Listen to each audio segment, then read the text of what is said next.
Why did I stay with my shitty ex? Am I in a toxic relationship? How am I going to move on and find love? We're your hosts, Izzy and Meredith, and welcome to ExFacts, Relationships and Breakups. Relationships are confusing. When they end, we're left picking up the pieces and wondering what went wrong. So, each episode on ExFacts, we'll hear stories from real people sharing their experiences in relationships. We'll also hear from experts to help us uncover the deeper meaning behind our actions and emotions. At the end of every episode, we'll answer a listener's question. No topic is off limits, so ask us anything you want to know. From conflict and healing to dating and love, ExFacts will take you on a mind-blowing journey to explore all aspects of our amazing, imperfect, frustrating relationships.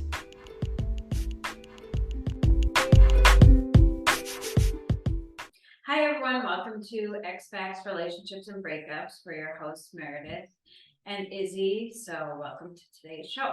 Welcome. We have a very special guest today, very, very special. Her name is Amanda. I actually just tell the story of how we met. Oh, great. Actually, with one of the people who ghosted me, we were out one night at a bar and the bar was closing and there were only two people left, like at the opposite end of the bar, guy and a girl. And so we just casually started chatting it up. One of them happened to be Amanda, and we realized that she lives next door in the apartment next door to the guy that I was with. Oh, wow. What even is that? So we all hung out and the rest is history. But Amanda has a very interesting journey as far as her ex, her current relationship, marriage, and dabbling into the world of poly. So can you give us, like, from when you broke up forward, or whatever, however you want to tell it?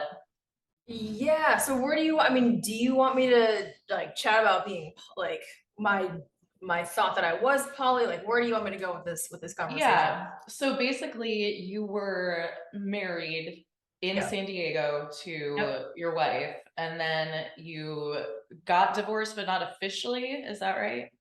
Yeah. So we're still married. Yeah. She, has been saying for a while that she still wants to get divorced.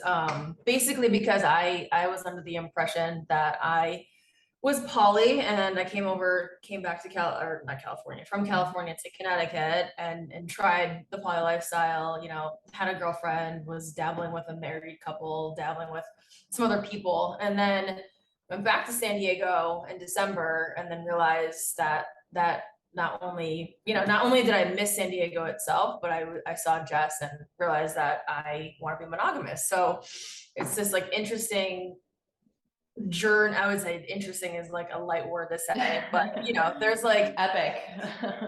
Yeah, there's so many factors that like play into this. Like I'm like this, external wild and crazy chick, but then I can be like really docile and really calm. And so I think like the wild side of me was like, I can't be, monogamous for the rest of my life. I need to be out there. I need to be in an open relationship. And, at the end of the day, I just really think that I'm learning through a lot of like classes and different things that I'm taking on to heal myself, that wild and crazy energy is still there, but very much didn't want it to be in the romantic sense. Like really I thought like I was under the impression that the more people I dated or loved, the more love I would give back and be able to give out. But it actually was the opposite. It like depleted my energy. It was something that I felt like it was weird. It was like pieces of my heart going out and then pieces like getting back. So it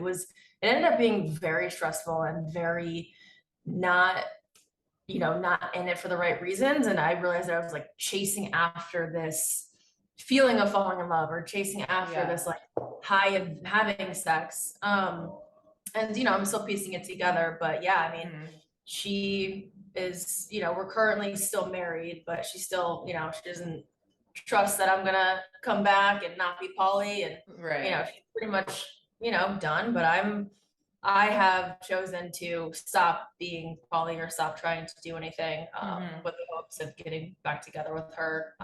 Whether that works out with her or not, we'll see. But yeah, it's like I'm still discovering what it's going to look like on this wild ride. Yeah. Making bold moves, moving to San Diego. It's about, like you said, it's about other things too. But you know, hopefully you guys, once you get out there, can rekindle. Yeah. It probably just needs time. Yeah. We'll see. So we'll see. It's still a risk I'm taking, but for sure. Yeah. So we'll see. Do you have any specific like stories or anecdotes about when you were living a poly lifestyle and like what particularly made it so stressful and hard? Yeah, I would say,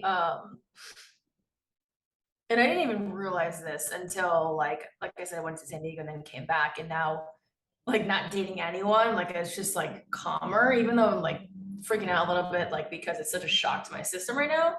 But it really is, it's like gnarly. But if I, if I look at that, if I look at the last couple of months,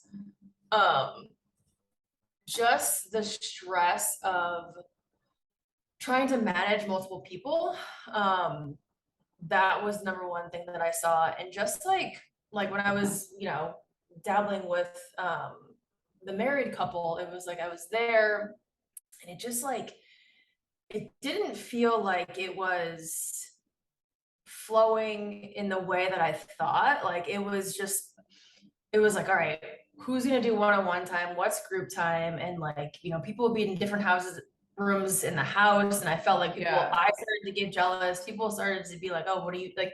It just didn't, the energy like just didn't flow, and it just became more about like, oh, like when am I gonna get to spend time with that person or the other person or vice versa, right? Like I felt like I always had to like manage and like check in with myself and with other people, and it just didn't, because it just, I don't know. And I really think that people can fluidly be poly, but that piece of it started to stress me out. And the jealousy, it started to like drive up a lot. And so, I think that's when the red flag started to show up for me, at least, was like the jealousy and talking myself into like, oh, like you're just working through a process. Like it started to become more about talking myself into the lifestyle versus enjoying it, like looking back now, and not being able to give, the other partner what I had with, the first partner that I started dating, and, him wanting more and me not being able to. And then we like try to do this baseline friendship. And then it was like, I don't know, it just became very stressful to manage and organize it. And my energy was just like going out the window. So do you think it was like physically satisfying, but not, but it sounds like it was emotionally difficult? And that's the thing too, because,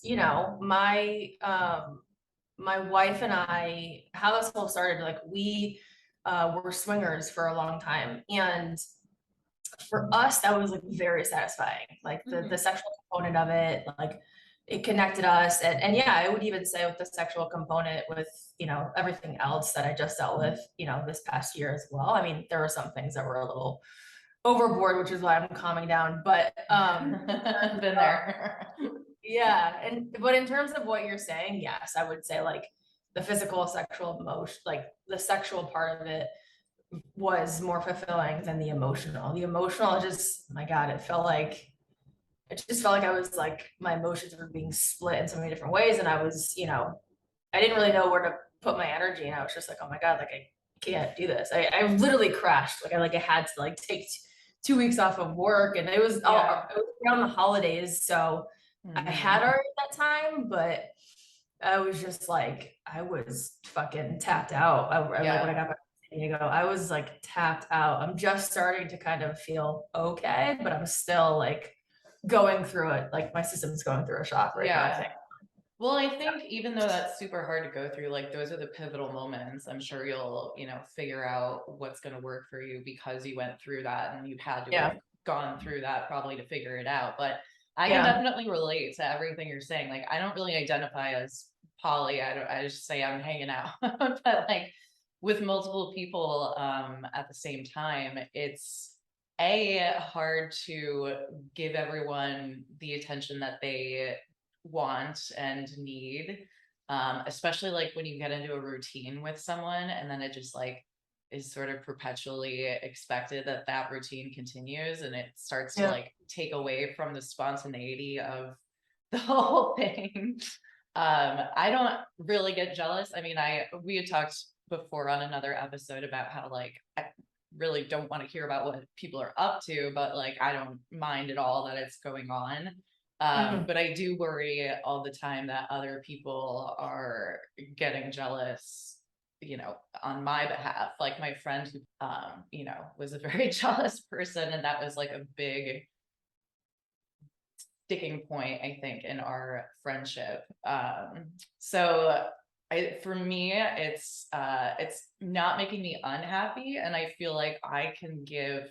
It's probably problematic because I give like 100% to everyone, and then I feel like my issue is like it starts to then feel like a monogamous relationship, even though it's not. But I don't know why. I just kind of operate that way. But yeah, I can definitely see how it gets complicated. It does get tiring too. You're being pulled in a lot of different directions. And you know, why are you doing it? I tell myself like I really do have the ability to see each person and care about them specifically, you know, but like, am I just fucked up and need a lot of attention? Probably.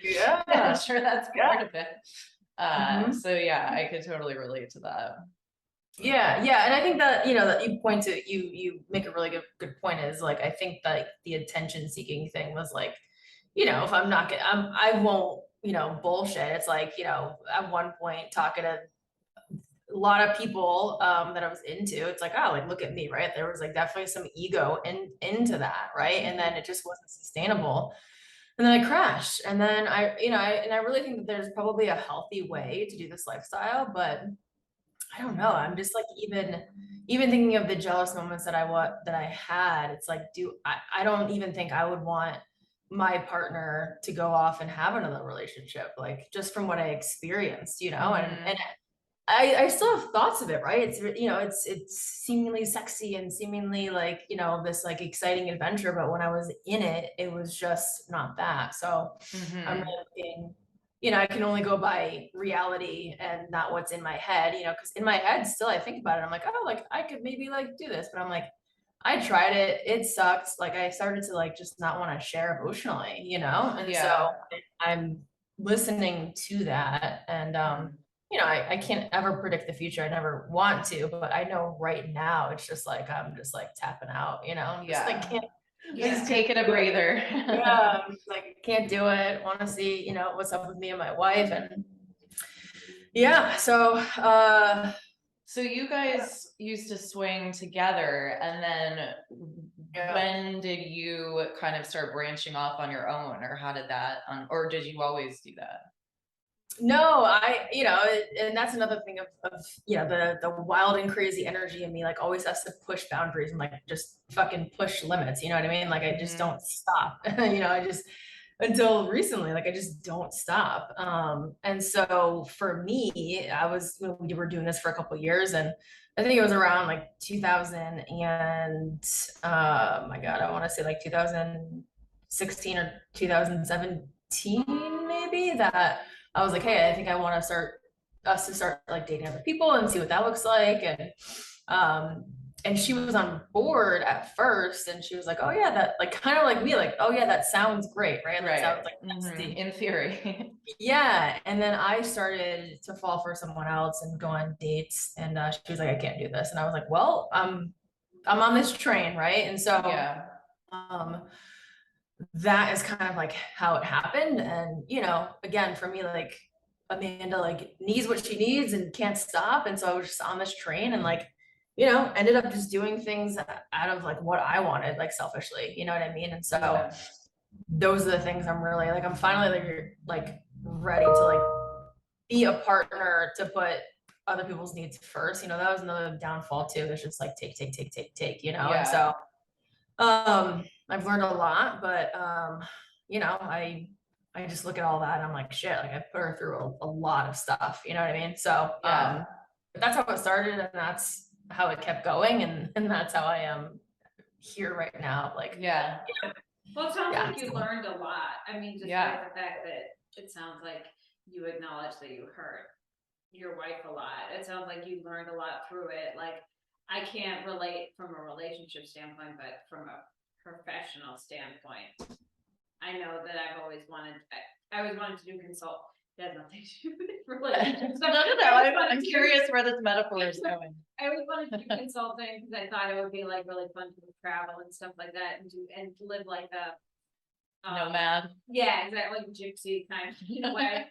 Can we say that still? I don't know. Whatever. Okay. So, and not really have like be going to different cities all the time, traveling and like meeting people and stuff like that. Not really having like a home. Yeah. But I learned through doing that actually sucked. Yeah, right, dude. In theory, all this stuff is like so fun and sexy. In theory, it's really glamorous, and you feel like, oh, I'm gonna look so great. I'm gonna be, have all these new connections. But at the end, I sometimes think if you spread yourself really thin, you end up having more shallow interactions than if you commit to one person, one location. You know what I mean? Yeah, I think. So how was that metaphor? I'm with you. I'm picking up what you're putting down. I think for me it's different because I'm not really close with my family, and obviously I'm going through a divorce, and my ex is like the one person who is like my home, my rock, like pretty much the only person it feels like who loved me unconditionally. And so now, I mean, I know I'm doing the right thing. I need to like go out and learn how to be a person. Right now I'm being a little self-indulgent and ridiculous, but I'm telling myself that's part of the learning process. But I think probably part of the reason I like to spend time with different people is to try to feel like I have more than one person who like would be there for me, like really like a ride or die. Because historically, like I have been ghosted so many times in the past like 2.5 years, even before I started, the process of splitting up with my husband. So I think I want to diversify so that we'll factor in the ghosting. It's like a small percentage of the total. But yeah, I think it's like probably just compulsively wanting people to like care about me, which is fucked up now that I'm thinking about it. I mean, I care back is the thing. Like, am I a selfish prick? Yeah, totally. But I do like really care about the people I hang out with and would do like anything for them that they would do for me.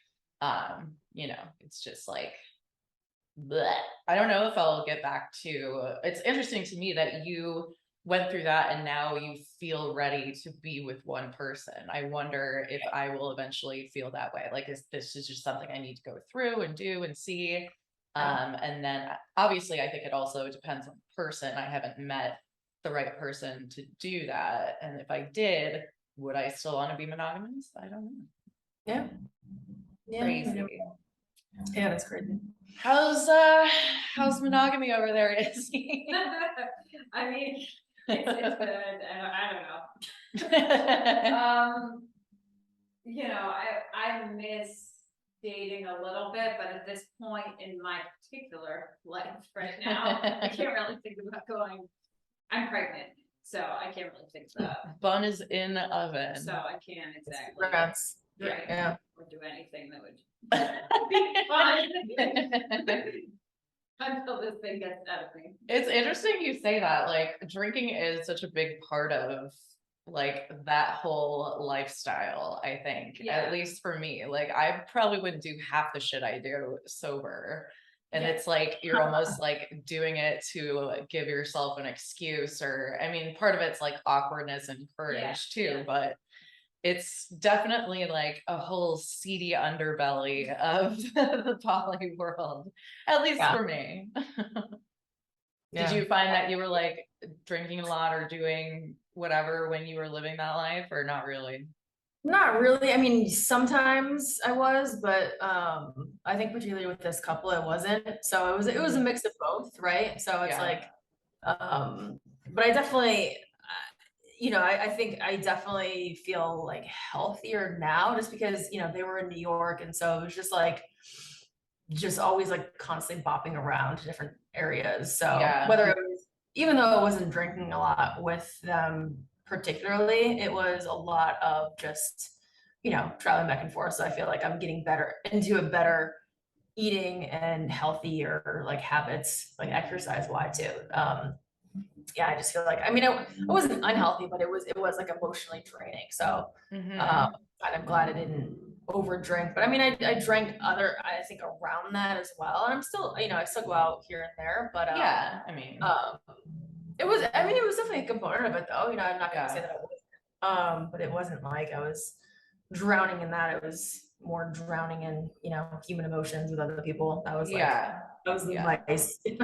Well, Yeah. that's preferable, probably. So when you Yeah. were with the couple and stuff, so if you were living a poly lifestyle, were you like dating other people at the same time too? Like how many people would you say was your max plate? You know what I mean? Yeah. Did Uh, you have a max?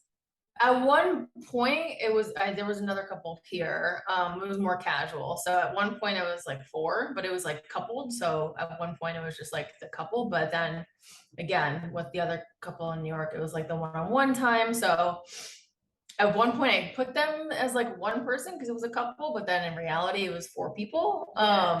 Yeah. So And were that you was, open with both of the couples that like they knew about each other and yeah, Yeah. yeah, yeah. Oh yeah, yeah. I was never not transparent, right? And so whatever was there for me, I was always like putting on the map, which was good. It was a shock too. My girlfriend, when I came back from San Diego, and was like, hey, like, I'm not doing this anymore. And that sucks, because I still do love her. Hopefully she won't see this, but I don't know how she would, but like we've talked and we're talking again on Sunday, and I'm just trying to be really sensitive to where she's at and Yeah.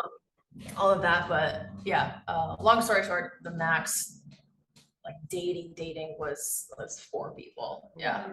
Well, I think you're like handling the whole thing really well. And the fact that you're like going through this whole journey and so cognizant of like her reaction and like you want her back that badly, I think says a lot. And like it doesn't seem, it's not like you like went out one night and fucked around and, or were like a cheater. It was like Right. an actual thing that you needed to do and learn from and reflect upon. So hopefully she sees that.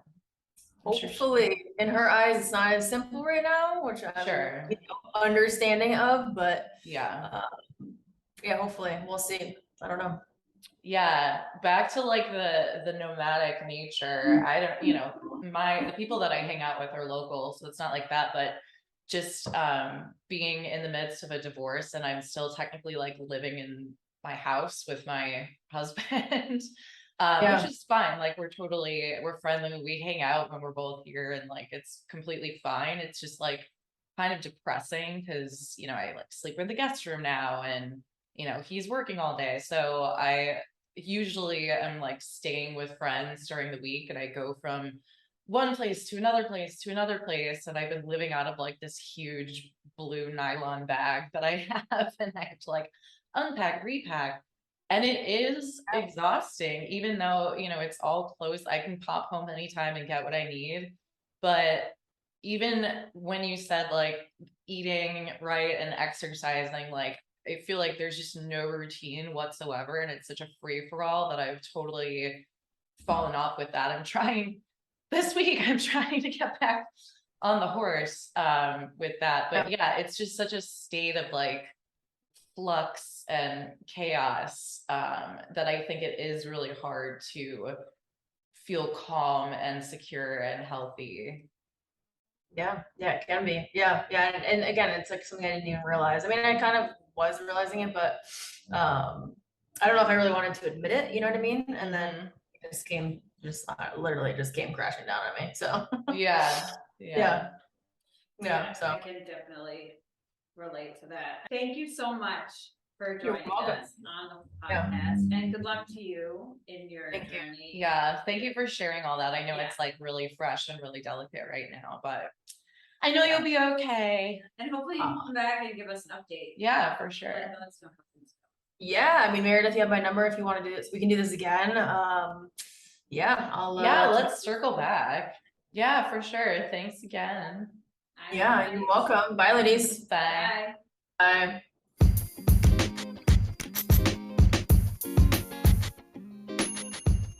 Thank you so much for listening. You can catch a new episode of ExFacts next week. Hit that follow button so you don't miss out on any of the action. We want to hear from you, so leave us a comment or review. Until next time, bye.